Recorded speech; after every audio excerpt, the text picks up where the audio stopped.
guys, how's it going? And welcome back to Kitchen Table Meta. So today we have our Meta Monday video and I'm super excited to get into it. But before we do, I want to take a quick second and apologize to you guys for no videos last week. So in case you guys didn't know, I was actually extremely sick last week. In fact, I actually had a fever of over 103 at one point, which was insane. It's probably the sickest I've ever been. So I don't get sick very often, but it was actually insane. So I just want to apologize for no videos, but we'll definitely make up for it this week. I'll be pumping out as many videos as I can this week to make up for it. So I just want to take a quick second and apologize. Also, I have a new setup as well, which is something that April did for me. And we moved some stuff around, trying to set some stuff up to make it look a little bit better for you guys. So let me know in the description what you are in the comments how you guys like the new setup. It's still going to be working on it. There's still a lot of things I want to do to it, but try to open it up a little bit to give you guys some more room to look around and give us some more space to work with. So without further ado, we're going to get into this video really quick and talk about this week's Meta Monday video. Also, one more note. If you hear me coughing, or if you see a bunch of weird editing, like, I'm talking and all of a sudden it's like a weird edit, it's probably because I just started coughing and I needed to, I edited it out. So I want to apologize for that if it looks weird or we have some weird edits. The more I talk, it dries out my throat and I just start like hacking. So I apologize if you see that weird edit breaks. So anyway, so again, we're going to get to this video finally and talk about this week's Meta Monday video, which is Bardock plus Goten a little too good in the current meta? And this is something I really wanted to talk about. It's something I've seen you guys ask a lot of questions about. You guys are always asking about Bardock, which is Bardock the Progenitor, and Goten, the BCC promo. We see it in a lot of different decks. We see it in Harudagon. We saw it in SS3 Goku. We've seen it in even Frieza decks. Essentially, if your deck runs yellow, it almost always has this combo, which is Bardock, Goten, Grandpa Gohan, that little swap combo. And a lot of times when you see that, when you see kind of a combo or a group of cards that's being used in almost every deck that runs that color, you know maybe something's up, especially with this combo because it's taking advantage of the swap mechanic, but only going to 2 and stopping. It doesn't actually do the rest of the swap mechanic, which is a pretty red flag that something's up, right? Something's maybe just a little too good, and we're going to talk about it. But we're going to start first with our boy Bardock the Progenitor, which has been a really good card ever since it's been released. We're going to talk a little bit about it. Now, this is a kind of a theme we've seen happen a lot recently, which is Bandai releasing just really good 1-drops. And this is one of the best in the game. We're going to talk about them. So Bardock the Progenitor, 1 cost, 10,000 power, swap to Goku's lineage, which means you can take him, return him to your hand, and replace him with a 2-cost Goku's lineage card, which is almost always the Goten. And then he has the auto.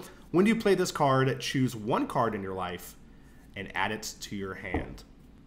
All right, so let's start off with the most obvious thing first, and that is his power. So Bardock has 10,000 power for 1 cost, which is very not normal as far as 1-drops go, right? Like one of the best 1-drops we saw back in the day being the Boo cards, like the Boos and Bulmas that are played a lot. Those are just 1 for 5. So this is 1 for 10, and it allows you to pressure unawakened leaders, which is something that 1-drops normally can't do. And the ones that can, like Kaba and Trunks, to have to take a life. And they also, which is really important, they leave themselves vulnerable when they do. So whenever you attack with Kaba, you go in for 15k, you take your life, and then that card is now vulnerable, right? That card now has, your opponent can attack it the next turn, get rid of it, you have to combo to protect it. But Bardock can pressure the opponent for 10k power unawakened, right? It also helps him awake. It helps, you awaken just like Kaba and them do, but it also protects itself with the swap ability. So now after you've attacked with it, after you've put pressure on, you just return it to your hand.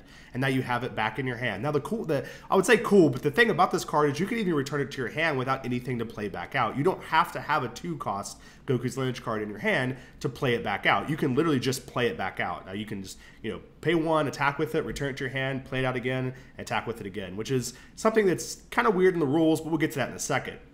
So for 1 energy, you have a 10,000 power that can pressure an unawakened leader. It helps you awaken. It can protect itself. It also has free combo power, which is something to talk about, which could have been something very easy for them to put on there to maybe make it at least not as good once you do return it to your hand. So once you return it to your hand, you can still even use it to protect your leader or protect the 2-drop that you play. It also lets you accelerate out a 2-drop on 1, which is insane. And something else that's crazy about Bardock, not like there's not enough already, is that he's actually good late game. Most 1-drops are only really good in the beginning game, right? Like you have, your 1-drops that are good at, 1, 2, and 3, but once you get up to 4, 5, and 6, they become less and less powerful. But Bardock's not like that. At 1, he's very good at any stage of the game, and then you can also evolve into him by evolving him with his ape So you can take him from a 10,000 attacker to a 20,000 double strike blocker, which is insane. No other 1-drop can do that. Now, it may sound like there's a whole bunch of upsides on Bardock, and there absolutely is, but I want to talk a little bit about a couple of the downsides. And this was a column that was actually hard for me to come up with. I mean, obviously you have to have some sort of downsides, but this card was actually hard to do. This card has almost all upsides, which is a big reason why it's so powerful. But let's talk a little bit about some of its downsides. All right, so the first downside with Bardock is that he requires somewhat of an investment, which is really important to talk about. Unlike a lot of the other 1-drops like Kaba and Trunks and Pan, is that he does require other cards to get the full potential from Bardock.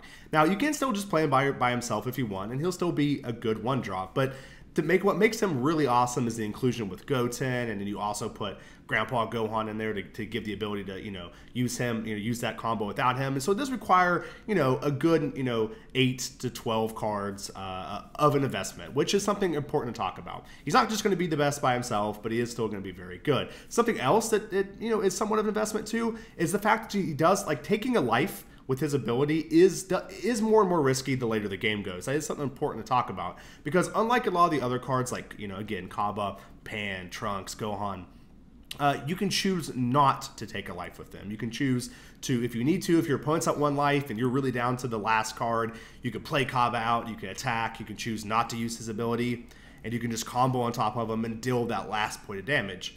With Bardock, you're unable to do that. As soon as you play Bardock, you have to take a life, and that is something that can catch up to you the longer the game goes.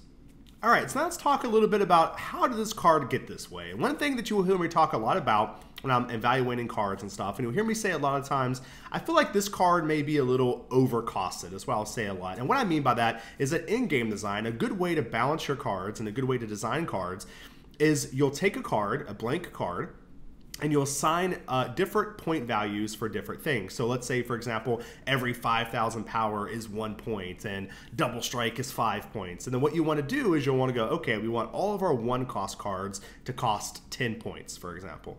And anything that costs over that is overcosted. And I feel like that is how we got here with Bardock. I feel like Bardock is just an overcosted card. He has too much stuff. He's definitely way better than a lot of other 1-drops. Now, why would Bandai do this? Why would Bandai make a 1-cost card that's so obviously overpowered or overcosted?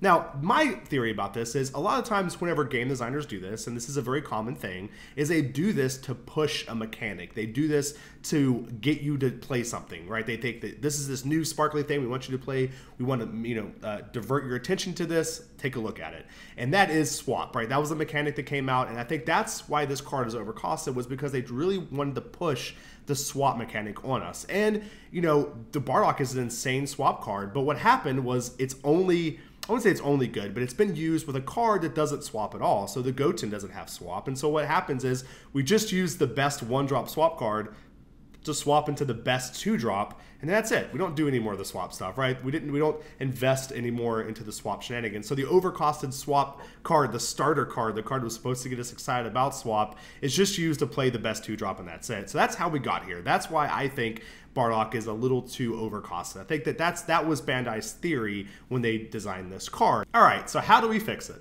All right, so my idea of how to fix this card is very simple. It's very straightforward, and more importantly, it doesn't require you to change the card in any way. It's not require errata, no silver bullets, no bannings, nothing. It's a very simple rule change. That is that we revert the swap ruling, and that swap ruling was that you can play out 1-cost Bardock, you can return him to your hand without having to put anything else down. Now, the card says that you have to swap 2, so you have to swap him with a 2.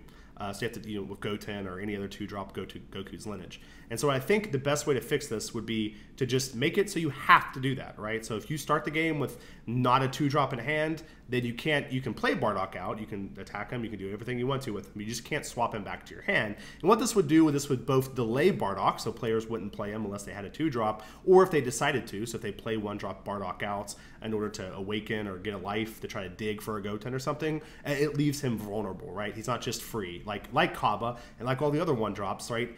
For him to get his effect, he would have to then be vulnerable, right? You can't just swap him back in your hand and pass the turn in order to do it again next time. So that's my fix for Bardock, and I think it'd be a great rule change, and it'd make it more intuitive, right? Right now, people see that happen on stream. It's always confusing. They don't understand why it doesn't work. We see a lot of questions about it in the groups and forums. So I think it's just a very easy, clean rule change fix that would actually make this card a lot less overcosted and overpowered. All right, so let's talk about Goten. Now, Goten's a card that's been creating waves ever since we saw him spoiled way back in the day. Now, Goten is a 2-cost, 10,000 attacker that has a insane auto, which is really what all the fuss is about. And this auto says, when this card attacks, look at up to 3 cards from the top of your deck. Choose up to 1 card among them and add it to your hand, and place the remaining cards at the bottom of your deck in any order. Now, this is an effect that's good in any card game. Doesn't matter what card game you're playing, you can play Uno, and this effect is insane. Now, the thing that makes this effect so good is the ability to increase the consistency of your deck, right? Drawing the top card of your deck every turn is great, but being able to look at the top 3 and picking the exact card you need in the exact situation is even better, right? And this is an effect that we see in Magic, we see it in Force of Will, any game, literally any game. This effect is very powerful. So I don't want to spend too much time talking about why this effect is so good, but I do want to cover. I see a lot of people talking about this card with Trunks and Senzu Bean is what makes this card too good, and that's not the case. In fact, Trunks and Senzu Bean, those cards I don't think are overpowered. I think Goten makes them seem overpowered because it increases the consistency of which you can get them in a row and chain them together. So before, you might get 1 Senzu Bean in the early game, maybe 2, but when you look at the top 3 cards of your deck multiple times, you're going to be able to get double Senzu Bean and triple Senzu Bean much more often. And I think that's kind of created this illusion that the plays are more consistent, when in fact it's just Goten making those plays look much more consistent than they really are. Now, how do we get here? How do we get to the Goten being so broken and so overused? And I'm going to tell you right now, it's Bardock, right? The Bardock we talked about earlier is what is making Goten just a little bit too good. I don't think Goten's necessarily overpowered on his own. Paying 2 energy for this effect seems to be about on par, and honestly, I think if you had to pay 2 every time, we wouldn't see this combo being used nearly as much. But Bardock allows you to play this card for 1 energy, so let you play Goten on turn 1 when it's really hard for your opponent to pressure it and kill it, and you can also swing again, so you're almost guaranteed to get 2 attacks off with this card. Plus, on turn 2, you even have the ability to play out 2 Gotens, which makes it even crazier. I mean, I've seen people have 4 Gotens out on turn 2, and once you have that many of them out, it's just easy to cycle through your deck and pick your best cards. You can pick your super combos, you can get your Bardocks, you can get your play extenders, which honestly is what is making this card so good, is just the ability to extend your play. I really want to cover that. I really want to talk about that's why this card's seeing so much play in Arudagon and these aggro decks, is because it allows you to extend your play.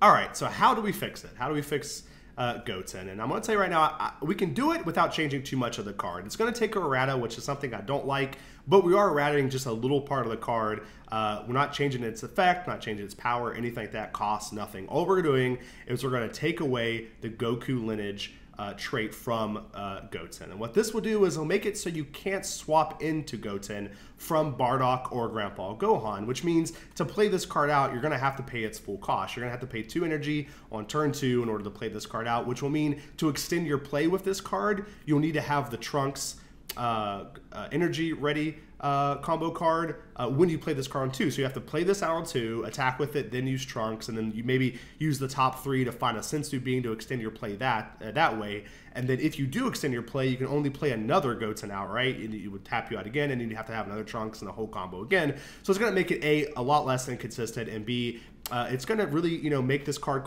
have a cost to it, right? It's going to make it cost 2 like it was supposed to, and not just cost 1.